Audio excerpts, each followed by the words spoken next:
Arizona Territory, 1875. The border between civilization and wilderness blurred under the relentless summer sun. Death Valley hadn't earned its name by accident, and neither had the men who crossed it. Matthew Harrington believed the frontier was where a man could forget his past, where the only things that mattered were the horse beneath you, the gun at your side, and the sky above. Love had no place in this harsh landscape. It was just another weakness waiting to be exploited, another way to die with regrets. At 26, Matthew had already lived several lifetimes of violence. The war between the states had taken his innocence, and 5 years of drifting had hardened what remained. His handsome features, strong jaw, clear blue eyes beneath a shock of sun-bleached brown hair, belied the emptiness he carried within. Most who encountered him saw only the capable cowhand, the reliable gun, the man who kept to himself but did his share without complaint. Harrington. Foreman Peters called across the dusty yard of the Circle D ranch. "Boss wants to see you. Says it's important." Matthew nodded, brushing dust from his faded blue shirt. 3 months at the Circle D was the longest he'd stayed anywhere in years. The work suited him, long days alone with the cattle, nights under stars that didn't ask questions. But he never fooled himself that it would last. Inside the main house, Everett Dawson sat behind a desk cluttered with ledgers and maps. At 50, the rancher had built the Circle D from nothing, and the hard years showed in the deep creases around his eyes. "Take a seat, son," Dawson said, pouring 2 glasses of whiskey. "Got a proposition for you." Matthew remained standing. "I prefer to hear it straight, sir." "Fair enough." Dawson nodded. "I've got trouble with my northern grazing rights. Man named Blackstone's trying to cut me off from the water there. I need someone to set up a line shack, establish our presence before winter. And you want me to do it. You're the only one I trust not to start a war or run at the first sign of Apache." Dawson sipped his whiskey. "It's 3 months, good pay. You'll have supplies, but it's isolated work." Isolation suited Matthew fine. "I'll do it. One more thing." Dawson cleared his throat. "Had a trader come through yesterday. He owed me, and I took payment in the form of an Apache woman. Captive from one of their wars with the Navajo, he claimed." Matthew stiffened. "I don't traffic in human lives, Mr. Dawson." "Neither do I," the rancher said sharply. "But she'd have ended up in a mining camp or worse. I figured to hire her for the house, but Mrs. Dawson won't have her. Take her with you to the line shack. She can cook, keep things in order while you're ranging." "That's not. She's yours either way," Dawson cut in. "Consider her wages part of your payment. Do right by her, and that's all I ask." Matthew wanted to refuse, but something in the old man's eyes stopped him. "Where is she now?" "Cook's cabin. Name's Liana. That's all I know." The woman who stood in the corner of the small cabin couldn't have been more than 20. Her long black hair fell in a thick braid down her back, and though her cotton dress was plain and ill-fitting, nothing could hide the natural grace with which she held herself. When she turned to face him, Matthew was struck by eyes so dark they seemed fathomless, set in a face of arresting beauty. "I am told I belong to you now," she said in perfect, accented English. Matthew removed his hat. "You don't belong to anyone, Miss Liana. Mr. Dawson has asked me to take you to a line shack up north. If you want to come, I could use the help. If not, I'll give you money to go wherever you choose." Something flickered across her face. Surprise, perhaps. "Where would I go? I am Apache by blood, but my people would not recognize me now. I was taken as a child. There are missions, towns, for an Indian woman alone." She shook her head. "I will come with you, at least until I decide what is next." The next morning, they departed before dawn. Matthew had acquired a second horse for Liana, a gentle mare that seemed to take to her immediately. She rode astride, to his surprise, with the confidence of someone born to horseback. "Where did you learn to ride?" he asked as they crossed the eastern valley, the rising sun painting the mountains gold. "I was not always a captive," she replied. "I was 7 when raiders took me from my family. Before that, I was Apache. We live on horses." "And your English?" "A missionary's wife taught me. She was kind." Liana's voice carried no emotion. "Later, I was sold to a trader who thought educated property was worth more." Matthew winced at her bluntness. "You're not property anymore." "No." She gave him a sidelong glance. "What am I then?" "Matthew Harrington." He had no answer that felt right. The line shack stood in a small clearing near a creek that cut through a stand of ponderosa pines. It was simple but solid. One room with a stone fireplace, a rough table with 2 chairs, and a single bed frame. Matthew immediately set about gathering wood while Liana inspected the interior. "I will sleep by the fire," she said when he returned with an armload of kindling. "You'll take the bed," Matthew countered. "I'll rig something for myself." "You are a strange white man," she observed, unpacking the supplies they'd brought. That night, after a simple meal of beans and salt pork, they sat in awkward silence as the fire crackled. Matthew cleaned his Winchester while Liana mended a tear in her dress. The domesticity of it struck him as absurd, playing house in the wilderness with a woman who'd been traded like cattle. "Why do you not have a wife?" Liana asked suddenly. Matthew's hand stilled on the rifle. "Never found a reason to get one. All men want women. Wanting isn't the same as needing," he said. "Out here, attachments are dangerous. People die or leave. Better to stay unencumbered." Liana's dark eyes studied him. "You have lost people." It wasn't a question, so Matthew didn't answer. Instead, he reassembled his rifle and stood. "I'll take first watch. Get some rest." In the following weeks, they settled into an uneasy rhythm. Matthew rode the boundaries daily, checking for signs of Blackstone's men or trouble from local tribes. Liana transformed the Spartan cabin into something approaching a home, hanging herbs to dry from the rafters, weaving a small rug from grasses, keeping everything meticulously clean. She rarely spoke of her past, but occasionally, details emerged. She'd been 22, not 20 as he'd first guessed. She'd been passed between 3 different owners before the trader who'd lost her to Dawson in a card game. She spoke Apache, English, and Spanish with equal facility. And despite everything she'd endured, she possessed a quiet dignity that Matthew found himself increasingly drawn to. The first crisis came a month into their isolation. Matthew returned from a long day's ride to find the cabin empty. Panic seized him, followed quickly by self-recrimination. Of course she'd run. He'd given her every opportunity, practically invited it by treating her with distance and formality. He was preparing to track her when she emerged from the tree line, a bundle of plants in her arms. "You were concerned," she observed, noting his expression. "Thought you might have decided to leave." She set her gathered herbs on the table. "I considered it many times. But where would I go that would be better than here? You do not beat me. You do not force yourself upon me. You ask nothing except that I cook and clean. That's a low bar for staying somewhere. It is higher than any I have known since I was a child." She began sorting the plants. "Besides, I am curious about you, Matthew Harrington. You carry sadness like others carry guns. Always ready, always dangerous." That night, watching her silhouette against the firelight as she prepared dinner, Matthew felt something shift inside him. A crack in walls he'd spent years building. "My family died of cholera when I was 16, he said abruptly. "I joined the Union Army the next day. Spent 3 years killing men I had no quarrel with. Then came west where killing was simpler, with fewer flags and speeches." Liana didn't turn from her work. "And you believe being alone protects you from more loss, doesn't it?" "No," she said softly. "It only guarantees the loss will never end." The first snow came early that year, dusting the pines and settling on the cabin roof in early November. They'd been at the line shack for nearly 2 months, and the boundaries between them had begun to blur. They still maintained separate sleeping areas, but they talked more freely. Matthew found himself lingering at meals, inventing reasons to stay close to the cabin rather than ranging as widely as before. One evening, returning from checking snare lines, Matthew heard voices at the cabin. He approached cautiously, rifle ready, and peered through the window to see 3 rough-looking men surrounding Liana. One held a knife. "Blackstone wants this land cleared," the largest man was saying. "Said to deal with anyone we found. Didn't mention we'd find something so pretty." Matthew kicked the door open, rifle leveled. "Step away from her." "Now." The men turned, startled, but the one with the knife recovered quickly and grabbed Liana, pressing the blade to her throat. "Drop the gun, cowboy, or I open her neck." Matthew hesitated, then slowly lowered his rifle. The other 2 men grinned, moving toward him. "Smart move." The knife wielder began, but never finished. In a blur of motion, Liana twisted in his grasp, driving her elbow into his sternum and wrenching the knife away in one fluid movement. The blade flashed once, and the man collapsed, clutching his slashed forearm.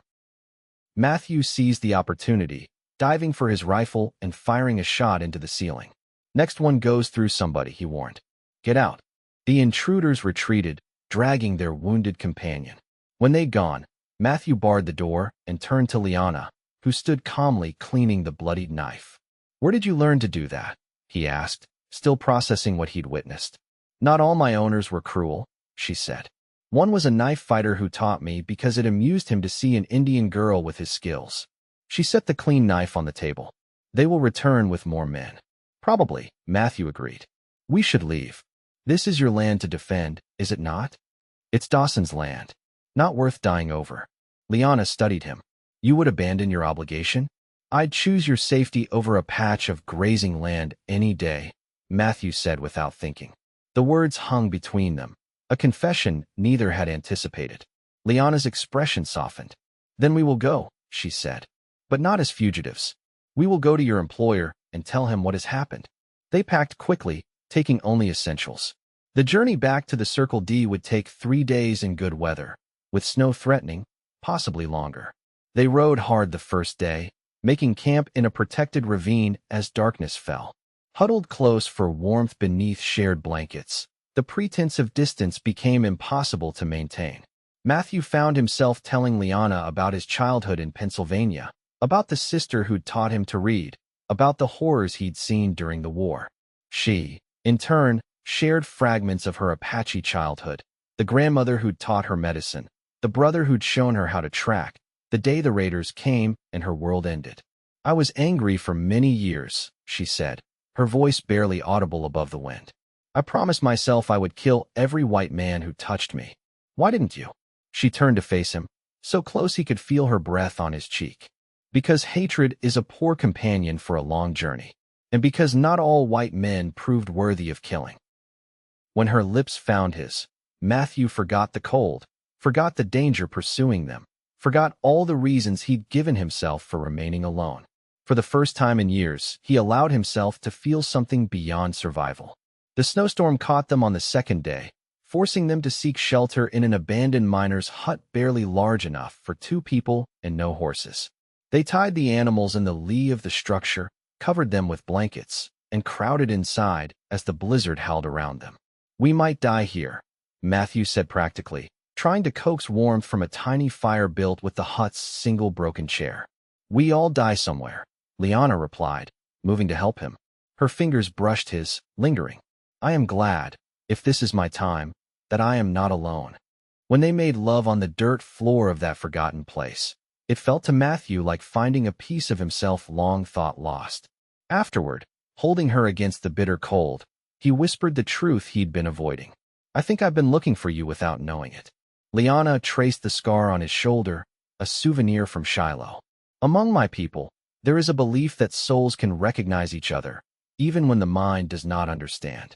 Perhaps we were meant to find each other in this life." "I don't know if I believe in destiny," Matthew said. She smiled against his chest. "You do not need to believe in something for it to be true." The storm broke by morning, leaving a crystalline landscape of untouched white. They continued toward the Circle D, following the partially obscured trail. Matthew couldn't help noticing how the world seemed different somehow, brighter, more vibrant. The weight he'd carried for so long had lightened. They were a half-day's ride from the ranch when the ambush came. 6 men, Blackstone's crew, emerged from the trees ahead, rifles raised. Leading them was the man Liana had cut, his arm in a crude sling. "Thought you'd run back to Dawson," he sneered. "Blackstone paid good money for that water rights claim. Can't have witnesses saying we drove you off." Matthew slowly calculated their odds. 6 against 1, with Liana caught in the crossfire. No cover except a few scattered boulders.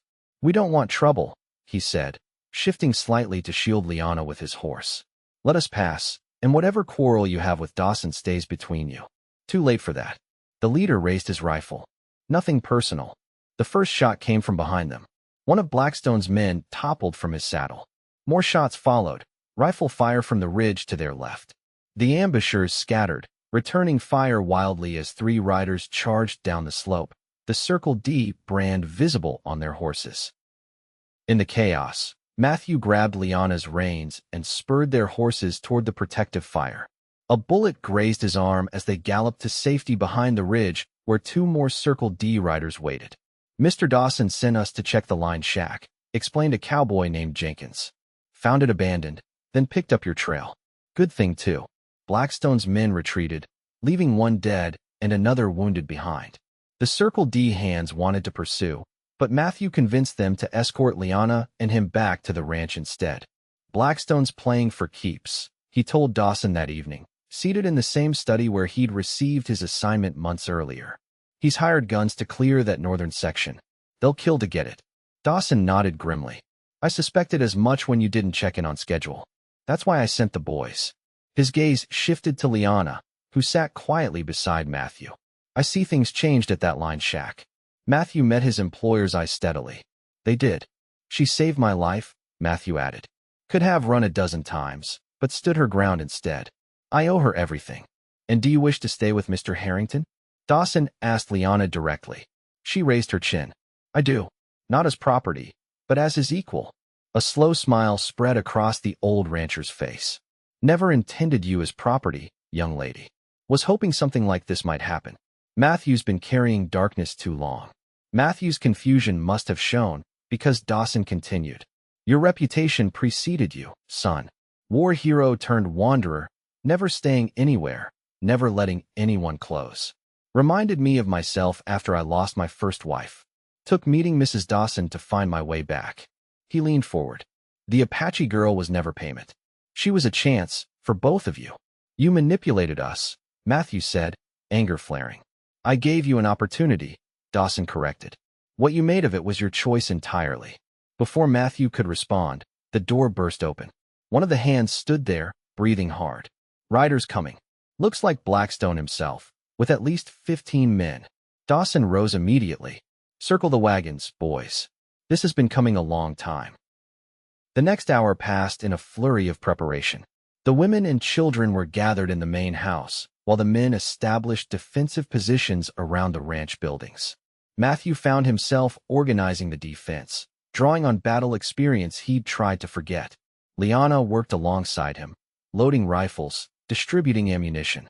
You should be inside with the others, Matthew told her. My place is with you, she replied simply. I have survived too much to hide now.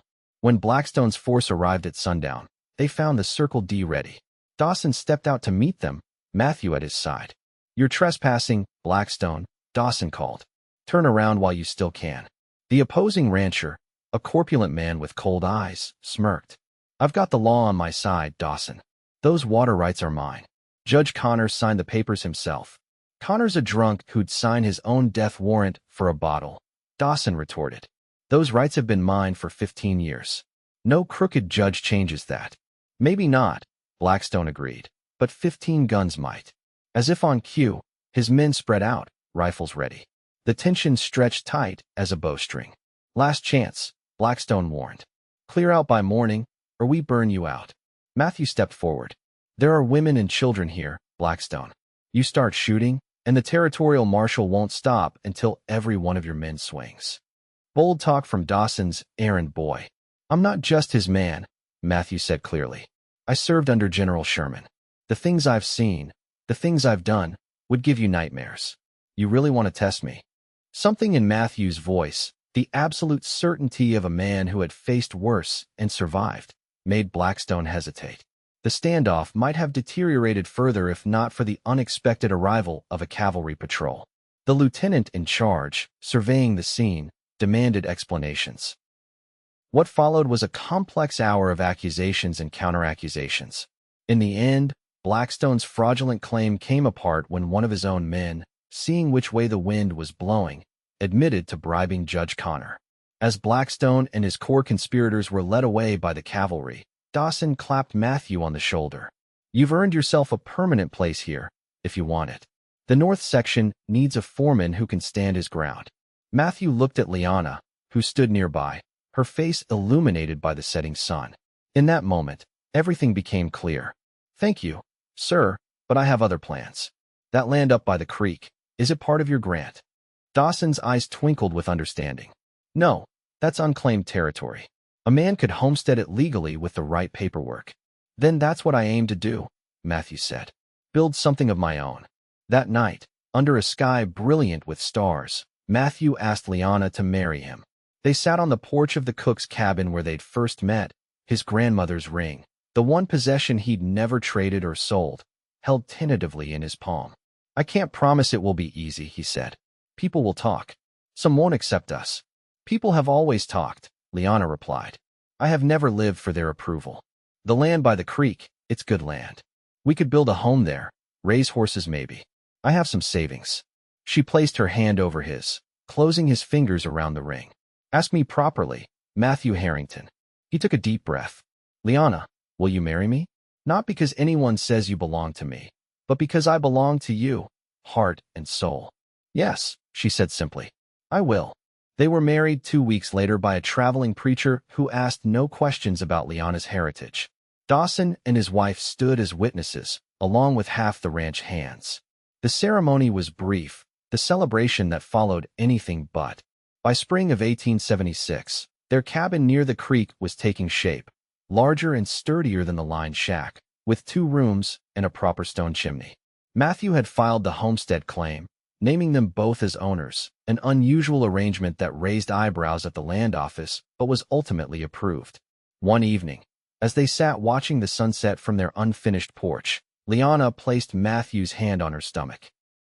The child will come with the winter snow, she said.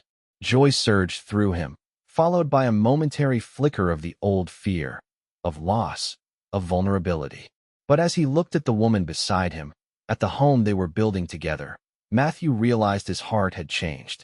The armor he'd worn for so long had been shed, piece by piece, replaced by something stronger, the courage to love despite knowing how much could be lost. I used to think the frontier was no place for love, he said, drawing her close. That caring for someone out here was just inviting heartbreak. And now?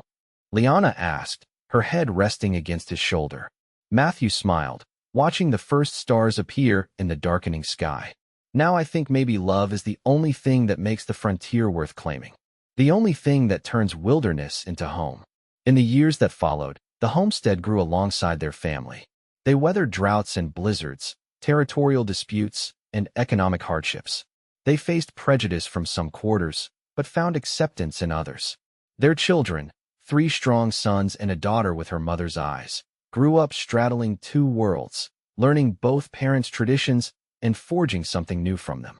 Matthew never again believed that isolation was strength.